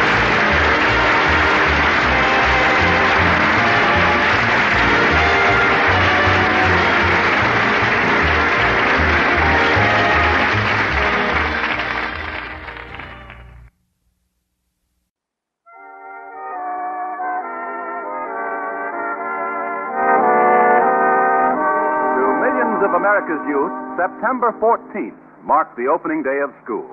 To our Miss Brooks, who teaches English at Madison High, it was the day for which she had been fervently hoping. Yes, I'd been fervently hoping it would never come. It isn't that I dislike school. It's just that I think vacation time is the greatest invention since the Pilgrims and Phil Harris discovered Plymouth and White Rock.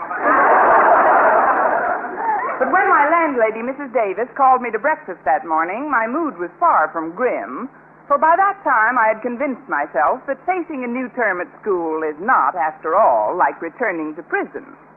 Good morning, Connie. Good morning, Warden. Mrs. Davis.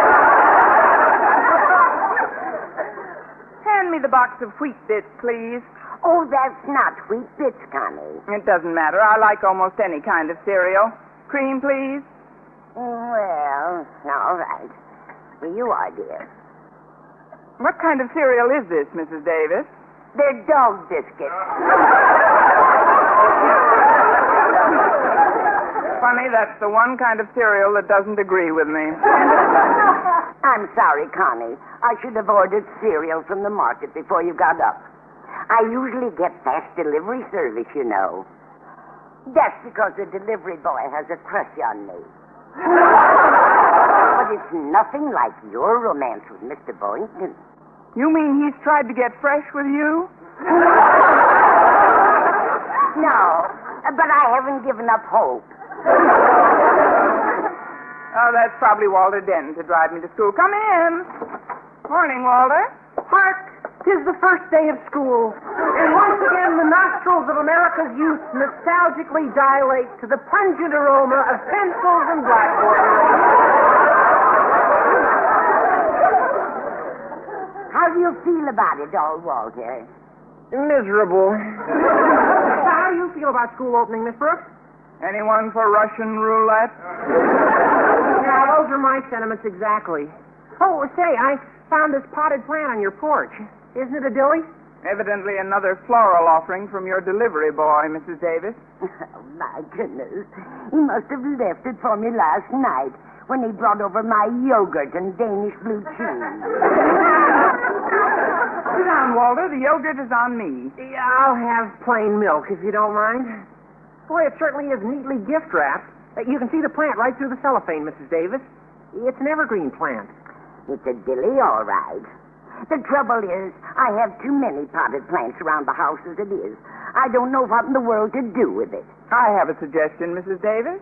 Since this is the first day of school, it might be a shrewd political move on my part to present the plant to our beloved principal. Hey, that ought to get you in real solid with old Marblehead. Mr. Conklin, I mean. I agree, Connie. I think it's mighty important that you start off on the right foot with your principal this term. As he said to me when I saw him in the drugstore yesterday. Oh, dear, now, what did he say? Oh, I'm getting so absent-minded lately. Oh, let's see now. What did Mr. Conklin say to me? Mrs. Davis, how about getting Walter a glass of milk? No, that wasn't it. Mr. Conklin doesn't care if Walter gets milk or not. Connie, I just remembered what Mr. Conklin said to me yesterday.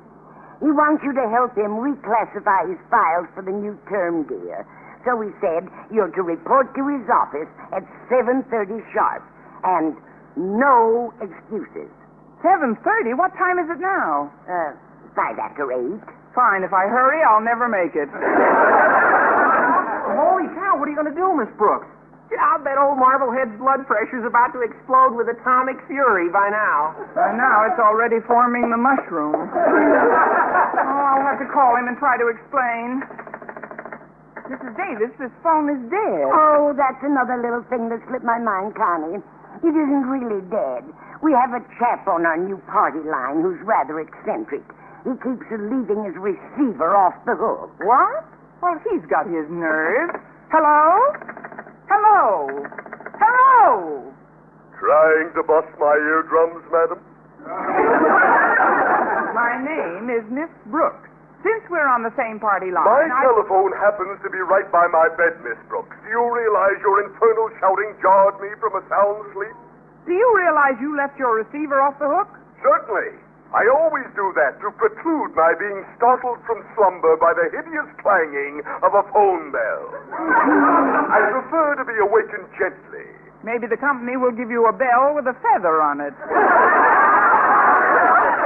Look, if I should report this matter to the superintendent... You're threatening me? Fine. My name is Cragway, Milton Cragway. Go ahead and report me. Now, goodbye, and stop bothering me. Well, I can be mean, too, Mr. Cragway. Since you refuse to clear my line, I'll make certain that you will not be able to call anyone either. Don't do anything you may regret, Miss Brooks. Mrs. Davis, I've left our receiver off the hook, and don't you dare hang it up. I want to give a Mr. Milton Cragway a dose of his own medicine. Come on, Walter, pick up the evergreen plant, and we'll shove off. Sure thing. Say, these little biscuits are very tasty.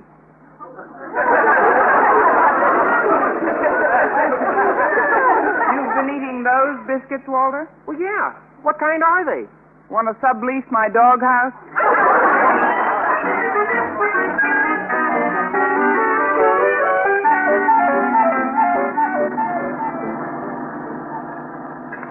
See how smoothly she runs since Ferguson's garage tuned up the motor, Miss Brooks? It doesn't seem like the same car. No, it doesn't. But, Walter, perhaps we'll get to school faster if you take the wheel. Oh, no, I want you to drive, Miss Brooks. Just look at that harebrained woman crossing against the signal. I'll have to... Walter, what's wrong with these brakes? Oh, I forgot to tell you, they don't work. What? I'll have to operate the handbrake for you. Darn it, you missed her. While she was leaping out of the way, she dropped her glasses and we ran over them. Well, at least it wasn't a total loss.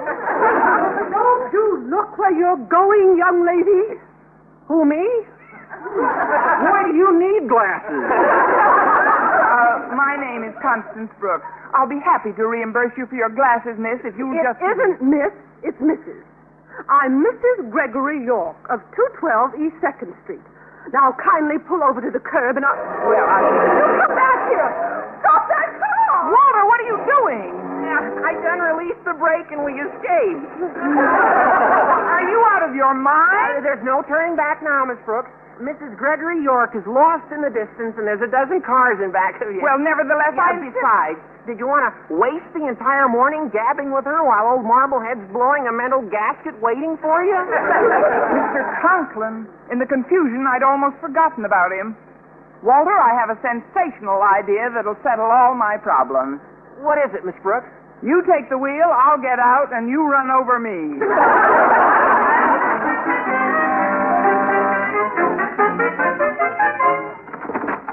Good morning, Mr. Conklin. Sorry I'm late, sir. It's great to see you back at the old desk. Yes, indeed. I know I was due at 7:30, sir, but you see, it was like this. When you hear the sound of my fist pounding the desk, the time will be exactly 20 minutes past 8. What's the idea? Mr. Conklin, sir, allow me to present to you this beautiful potted evergreen plant as a token of my esteem. Trying to butter me up, eh? Trying to curry favor by offering me a bribe, eh? Miss Brooks, did you actually believe I would accept that plant as a gift from you? I'm sorry, Mr. Conklin, I'll take it down. Put it down, you Indian giver. Aye, aye, sir. Now, much as I dread boring you with school business, it's my duty to inform you that there is to be a meeting here in my office at 3 this afternoon. A meeting which you, in your capacity as faculty advisor, must attend. Oh, I'll be here 3 o'clock, yes, sir.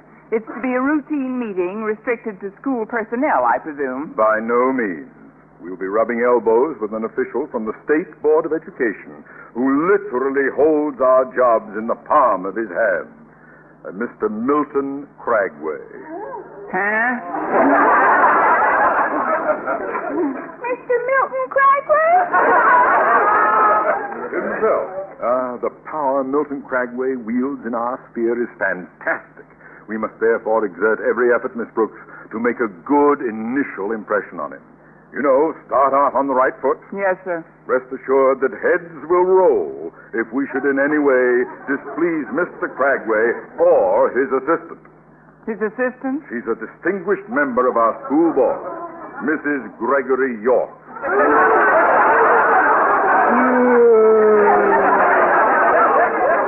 What a daily double I picked.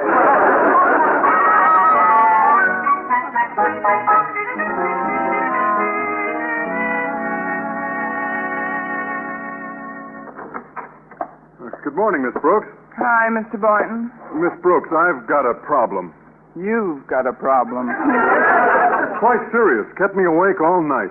I have here a list of names whose homes I visited yesterday upon my return from a camping trip. I've scratched off the names of all those whom I've since contacted. When I've scratched your name, I will have scratched all but Mr. Conklin. I suppose all this sounds rather mysterious to you, Miss Brooks. It does, in a scratchy sort of way. What's the point? Well, near the campsite, I happened upon some interesting fauna, one specimen of which I brought back to town. I had the plant with me when I went visiting, in fact. That's why I know I must have inadvertently left it at one of the homes on my list. It's a potted plant wrapped in cellophane. Oh, that one. Mrs. Davis thought the delivery boy had left it. It was found on our porch this morning, Mr. Boynton. Oh, gosh, it's certainly a relief to know where I can lay my hands on it. Its cellophane wrapping is for protective reasons. You see, I wouldn't dare expose it until the moment I can actually put it to use in a biology experiment. Biology experiment? Oh, yes, Miss Brooks. That plant happens to be poison ivy.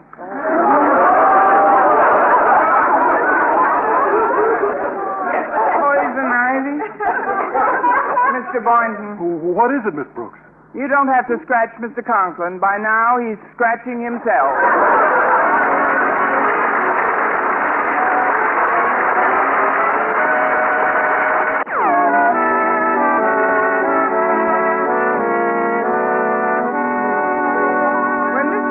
Dropped the bombshell in my lap, I promptly dashed over to Mr. Conklin's office.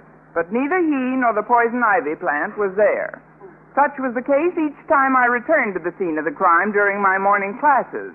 But finally, when I entered the school cafeteria at noon, there was Mr. Conklin at the steam table with his daughter Harriet. As he picked up his tray and headed for a table, I leaped into action. Mr. Conklin! Oh, I'm sorry I knocked over your tray, sir. If I knew you were coming, I'd have baked unbreakable meatballs. I'll tell him you want the same order, Daddy. Excuse me, Miss Brooks. Mr. Conklin, sir, an urgent matter has You come may up. save any urgent matters for our 3 o'clock meeting, which has resolved itself down to a routine personnel council, Miss Brooks. Shortly after you left my office this morning, Mrs. Gregory York called to say that she and Mr. Cragway will be unable to attend. Heavens, what a dreadful blow.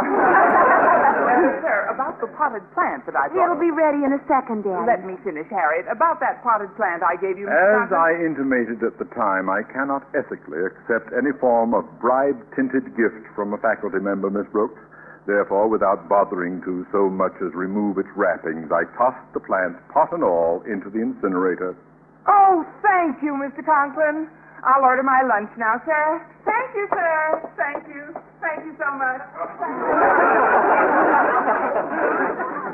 Odd beaver, isn't it?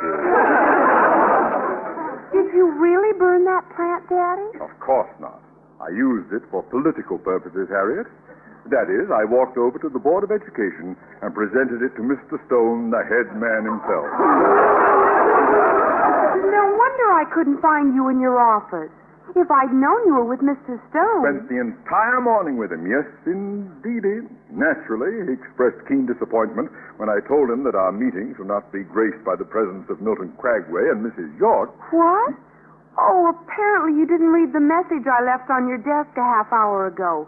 Mrs. York called back and said that she and Mr. Cragway will be able to make the meeting after all. Oh, splendid, splendid. Ah, here's my order. Here we are. Thank you. Now then, let's grab that table over there to the right. Oh, that one to the left just beyond Miss Brooks is closer, Daddy. Come on. Oh, I am sorry, sir. I'll tell him you want the same order, Daddy. I knew we should have gone the other way. Well, see you later, Daddy. Oh, Mr. Conklin. Oh, just a minute, Miss Brooks. If you see Walter Denton, would you tell him he left his jacket in Daddy's office when he moved some files for me this morning? Certainly. Mind if I go now, Mr. Conklin? Not at all. In fact, I'll give you a shove. That won't be necessary. The wind is with me. Bye, sir. Bye, Harriet. Bye. Sit right down, Miss Brooks. Here, let me help you with your tray. Oh, I have wonderful news, Mr. Boynton. Mr. Conklin tossed your pot into the incinerator, the poison ivy plant. Still gift wrapped. In the incinerator? And that isn't all. Mr. Cragway and Mrs. York won't be able to attend the meeting. Aside from Mr. Conklin, there'll be nobody there but us faculty advisors. You and me. I and you. We, just the two of us. Small world, isn't it? Yes, but... It'll be just a routine meeting. Brief. Then we'll have nothing but time on our hands. You and me. Just the two of us. Plenty of time. We might even have time for a date this afternoon. How does that hit you? Good, huh? Fine. Let's drink to it. Tea. Tea for two. Me and you. How does it hit you, Mr. Boynton? Good idea. I see no harm in our planning a date now that you're out of the woods, Miss Brooks. But where shall we go? How about back to the woods, Grandma? I mean, well, we'll think of something. At least I will. Excuse me, folks. You left your jacket in Mr. Conklin's office. Bye now. I got to talk to you, Miss Brooks. I just went over to Ferguson's garage to pay him for the work on my car. You see, the janitor had to let me in this morning because Ferguson wasn't around. Never saw such confusion. Must have been 50 jalopies there. Well, Ferguson specializes in jalopies like mine, you know. He does great work. And, well, as I remarked while you were driving to school, it didn't seem like the same car with the new paint job and everything, so I just hope Mrs. York didn't take down the license number. What are you trying to say, Walter? Miss Brooks, you were driving a stolen car.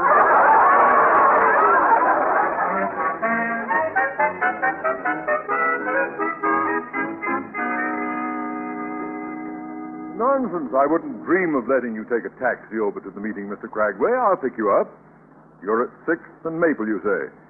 Oh, I see. You'd prefer to walk over to the newsstand at 8th and Main and wait for me there. Anything you say, sir, yes. Just wait right on the corner. I'll be over in a jiffy. Goodbye, Mr. Cragway. Hi, Daddy. Don't bother me now, Harriet. Got to hurry. I've got to pick up Mr. Cragway at the corner of 8th and Main. Or did he say 6th and Maple? Yes, that's it. Out of my way, child. But I don't understand, Daddy. How can you pick up Mr. Cragway when your car's in the repair shop? Holy cow, I plumb forgot. What'll I do? I can't keep a man of Mr. Cragway's importance waiting on the street corner. This is an emergency.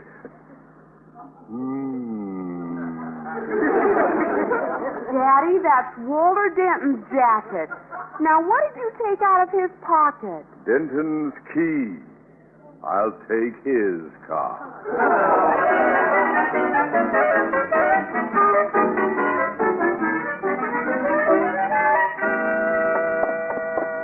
Miss Brooks. Sorry, Walter, I'm in a hurry. Yeah, where are you going? I don't know, but I'm in a hurry. Actually, I'm due at the meeting, Walter, but I'm such a bundle of nerves, I don't know what I'm saying. Yeah, well, I've got a couple of dandy flashes for your nerves, Miss Brooks. Flash number 1.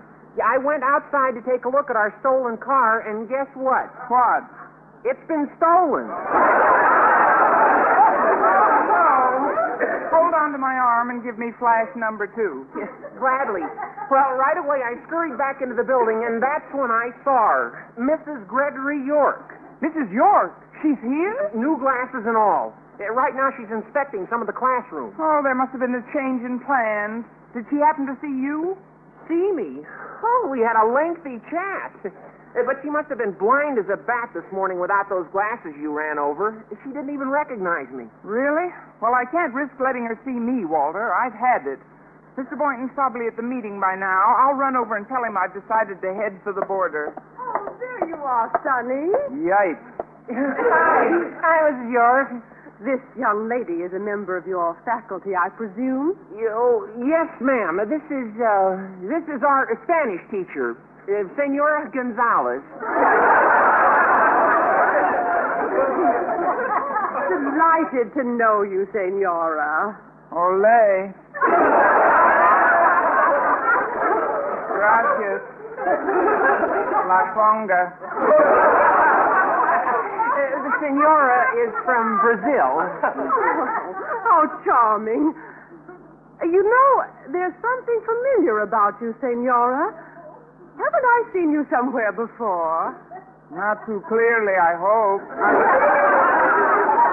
Not too clearly do I place the face. Besides, I have not too long been coming over from Brazil, I think.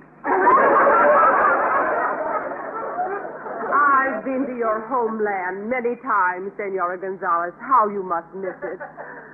Si, senorita. Oh, thanks, but I'm no longer a senorita, my dear. Oh, no, indeed. I have an 18-year-old boy. About your age, I'd say, Sonny. I was only 16 yesterday. Of course, he has aged a lot since then.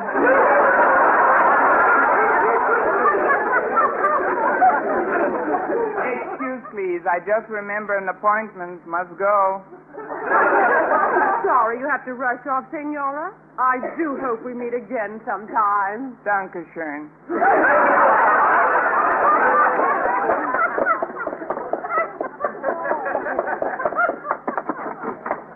What do you want? Woo!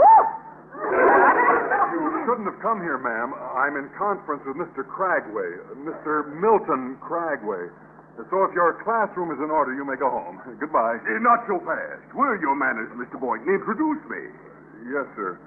Mr. Cragway, sir, this is our French teacher, Miss LaDarcy. Well, I'm happy to know you, mademoiselle. Merci. Bonjour. Eiffel Tower.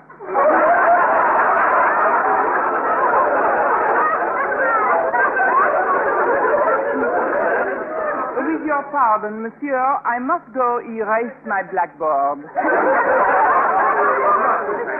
Where are your manners, Mr. Boynton? You go erase the mademoiselle's blackboard. Well, don't just stand there. Hop to it. Yes, sir. Very, very good, sir.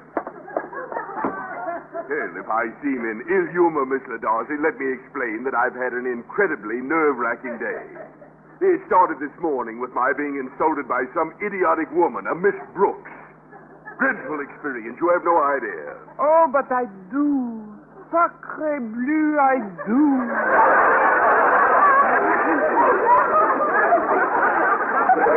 My understanding is deeply touching, my dear. Oh, there you are, Senora. Caramba again.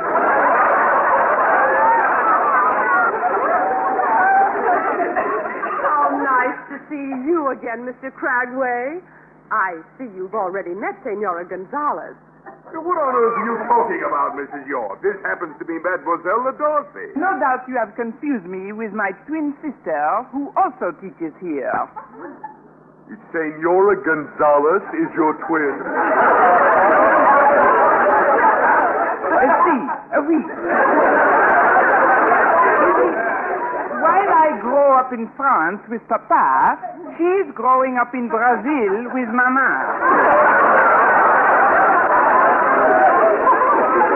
When we are babies, our parents are getting a divorce in California, so they are splitting the twins' community property.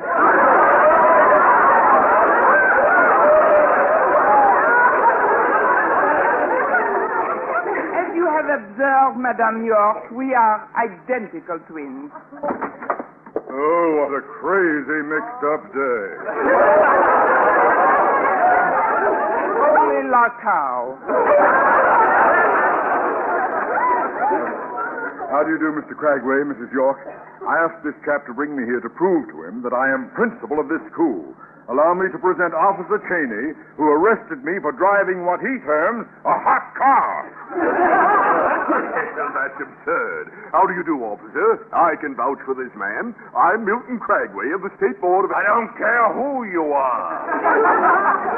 All I know is I caught this bird driving a stolen car that's registered to Donald York. Ridiculous. It's Walter Denton. Surely you can identify the car, Miss Brooks. Brooks! Miss Brooks! Hand me a blindfold and fire when ready.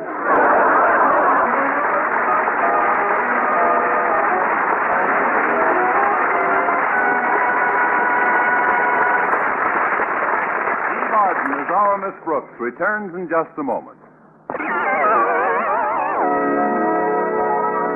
And now, once again, here is our Miss Brooks. Well, fortunately for me, my duplicity went unnoticed as Mr. Conklin and Mr. Cragway became involved in quite an argument about the responsibility for Mr. Conklin's arrest. Now, just a minute. Don't forget this outrage is your fault, Mr. Cragway. I wouldn't have been caught if you'd been waiting at 6th and Maple as you said you would. I told you I was going to walk over to 8th and Main, Conklin. I wanted to stop at home to drop off a potted plant that Mr. Stone had given me. What? How dare Mr. Stone give you a lovely gift-wrapped potted plant that I gave him? How dare you give Mr. Stone a lovely gift-wrapped potted poison ivy plant that I gave you? What? Easy, sir. At the time, I had no idea it was poisonous. Good heavens! I unwrapped that plant, held the leaves in my hands. I've got poison ivy. Shake hands, Mr. Cragway. What's good enough for a member of the school board is good enough for me.